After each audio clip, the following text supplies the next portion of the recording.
Miners need to think of innovative ways to manage geopolitical risk when developing new projects and operating new mines. A clear rise in resource nationalism has underscored the need for greater balance between project sponsors and host governments. While host governments deserve their fair share, miners must be assured of safety and security from exploration through to mine development, commissioning and ramp-up. Geopolitical risk has become an increasingly significant concern for the mining industry, and its impact has intensified in 2025. Access to minerals and the equitable sharing of their benefits are now more topical than ever. The global spotlight on mining has sharpened as governments recognize the strategic importance of minerals, the jurisdictions where they are sourced, and the supply chains that move them to market.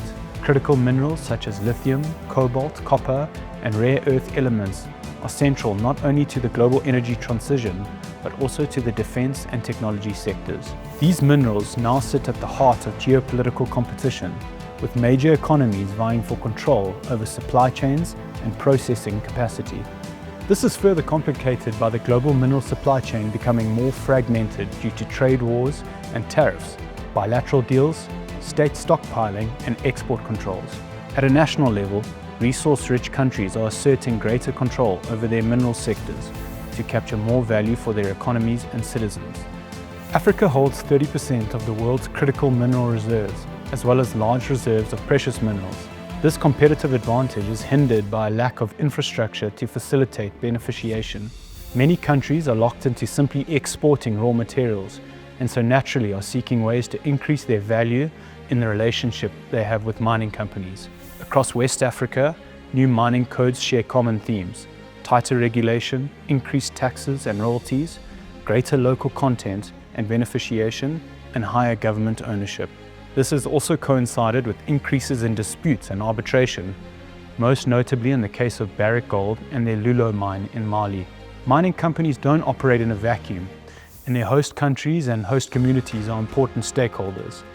Mineral wealth is owned by the host country, and governments have a duty of care to ensure that exploitation of this mineral wealth is performed in a responsible manner and that they receive their fair share.